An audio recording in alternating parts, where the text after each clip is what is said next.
Dark matter, explained simply back in the 1930s, a Swiss astrophysicist named Fritz Zwicky noticed something strange. He was studying a cluster of galaxies, and he realized something didn't add up. The stars were spinning so fast that, according to the known laws of gravity, the cluster should have flown apart a long time ago. But it hadn't. Something invisible was holding it all together.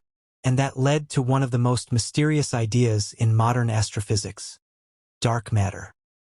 This stuff doesn't emit light, doesn't absorb it, doesn't reflect it either. To our telescopes, it's completely invisible. But its gravity, we can feel that. See, based on Newton's laws, the stars at the edges of galaxies should be moving slower than the ones near the center. But they're not. They're flying through space way too fast, and the only way that's possible is if there's way more mass there than we can see. That's the biggest clue we have that dark matter is real. Some scientists think it might be made of WIMPs, weakly interacting massive particles. Others suggest exotic particles like axions or sterile neutrinos. But so far, no one's been able to catch one in the act. And yet, without dark matter, galaxies wouldn't even exist. It's like being in a dark room with someone standing silently in the corner. You can't see them, but you feel them. You know they're there. When scientists run computer simulations of galaxy formation without dark matter, everything just collapses. But when they add invisible halos around galaxies, made of dark matter, everything works perfectly, as if there's some hidden architect quietly holding the cosmos together. Without dark matter, there would be no stars sticking together. No planets forming. No gravity strong enough to give life a chance.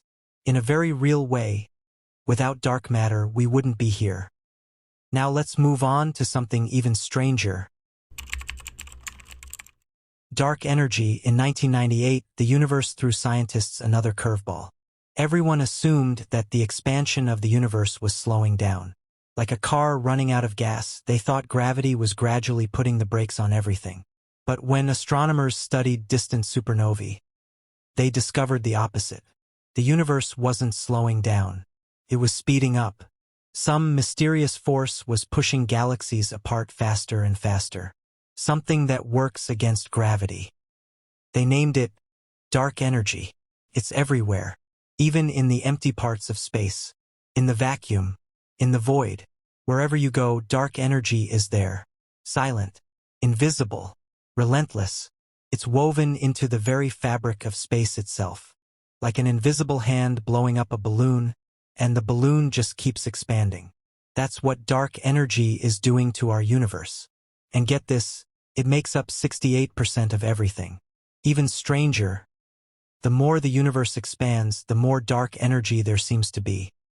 It's like a self-replicating loop, a feedback engine that never runs out of fuel. So, what is it? Is it Einstein's cosmological constant? Is it some kind of dynamic energy field? No one knows. Not yet. But one thing is clear. Every single second, the universe gets a little bigger. And dark energy is the reason why. Will we ever truly understand it? Or is this one of those truths that will always stay just out of reach? Phantom energy, the final tier. Could there be a version of dark energy so intense that even the universe itself couldn't survive it? The answer is yes. And that terrifying possibility is called phantom energy. It's a hypothetical force, more powerful, more unstable, and far more dangerous than dark energy as we know it.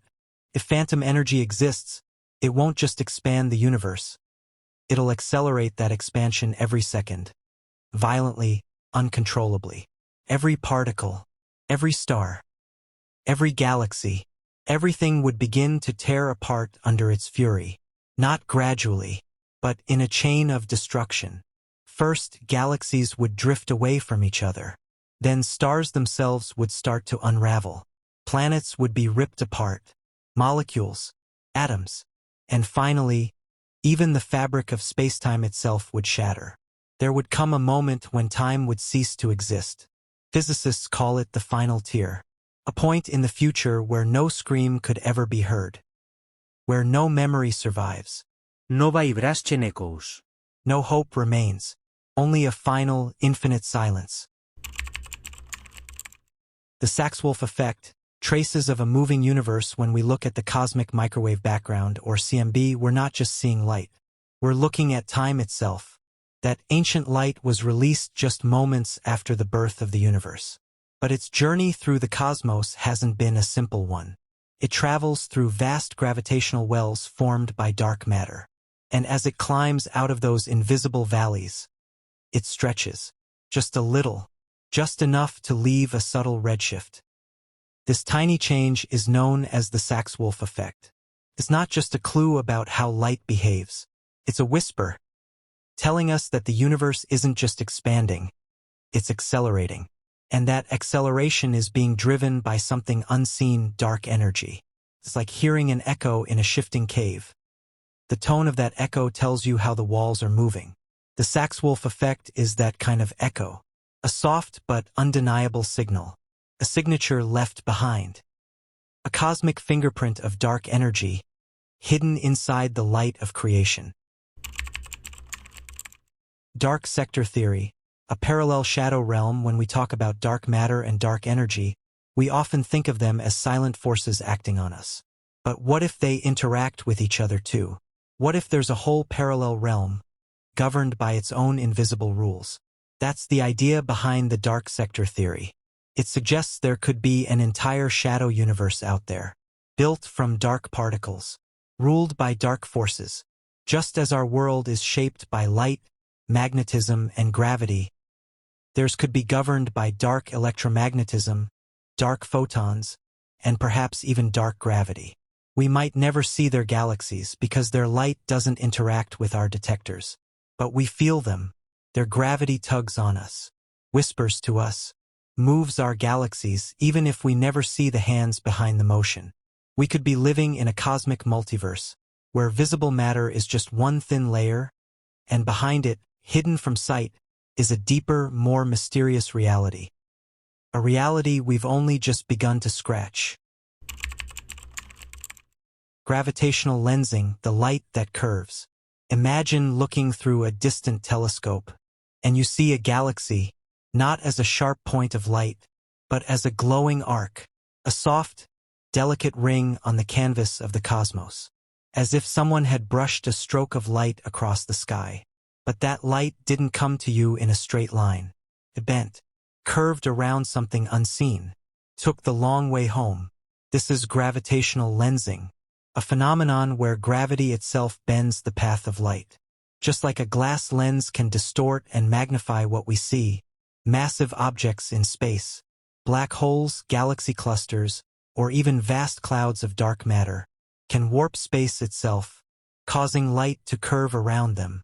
And when the alignment is just right, that bending forms what looks like a perfect ring, a halo of distorted light. We call it an Einstein ring. It's not an illusion. It's not a trick of the eye. It's a window into something we can't see, a direct sign of the invisible. These rings, these arcs, they are not just beautiful. They are cosmic fingerprints, left behind by dark matter, a substance that neither emits, reflects, nor absorbs light, and yet defines the shape of the universe. When we observe the way light bends, we decode what lies in the dark. Each curve tells a story. Each distortion maps out something massive and hidden. Gravitational lensing becomes like an X-ray for the cosmos, revealing structures that would otherwise be lost to us. It allows us to see the invisible, to detect presence not through sight, but through gravity. This isn't just physics. It's a detective story, where the light leaves clues, and the culprit hiding in the shadows is dark matter. 1998. When the universe sped up, it was 1998. Astronomers were on the edge of a silent revolution, and they didn't even know it yet. Two independent research teams working on opposite sides of the world were doing something simple, almost routine, observing type Ia supernovae in distant galaxies. These stellar explosions are like cosmic clocks. They shine with a predictable brightness, fade in predictable ways, and help us measure distances across the universe. But when they analyzed the light from those supernovae, something strange emerged. The farther away the galaxy was, the faster it seemed to be moving away. Its recession velocity was higher than expected. That wasn't supposed to happen. Gravity, over time, should have been slowing the expansion down. That's what we all believed. But instead, the universe was speeding up. The expansion wasn't slowing. It was accelerating, as if some unseen force was pulling the cosmos apart, stretching the very fabric of reality faster and faster with every passing second. And then came the realization, a moment that shook the foundations of cosmology. Space itself is not a static vacuum. It's alive. It's dynamic. It expands. Constantly. This invisible force, the one driving this acceleration, needed a name. We called it dark energy, an unknown, silent power woven into the very geometry of spacetime, not pushing from outside, but expanding from within. As if the canvas of the universe was growing on its own. This discovery shattered our understanding of reality, because now the universe wasn't just expanding. It was racing away, running, and the more time passes, the faster it runs. We realize something profound. We don't just live between stars and galaxies. We exist within space itself, a living, changing phenomenon whose true nature is still beyond our reach. A riddle, a breathless question, waiting in the dark. Dark matter versus black holes. The shape of shadows, we usually think of black holes as symbols of destruction. The final darkness, a place where even light has no escape. But what if that very darkness was also the key to one of the universe's greatest mysteries? Some scientists believe it's possible that black holes, or at least some types of them, could be dark matter. There's a theory that just moments after the Big Bang, when the universe was still a glowing sea of plasma, and light itself was trapped in chaos, some regions of extreme density began to collapse, not into stars but into tiny ancient black holes, primordial black holes.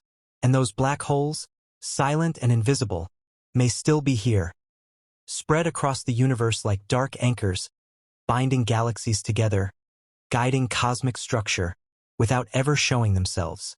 But when we compare the behavior of dark matter to the expected mass and spread of these black holes, something doesn't quite match. Their density profiles, their distribution patterns, they don't perfectly line up with what dark matter is doing. There are gaps, questions, and yet, the story doesn't end there. Because if one day this theory turns out to be true, it would mean black holes aren't just devourers. They're creators, not the destroyers of light, but the scaffolding of the universe. That maybe these concentrated pockets of gravity helped shape galaxies, held stars in place, and carved out the cosmic web that gave birth to everything we know. If that's the case, then black holes aren't monsters. They're foundations, not the end of everything, but the silent architects of existence. They were always there, in the dark, holding the universe together without ever asking to be seen.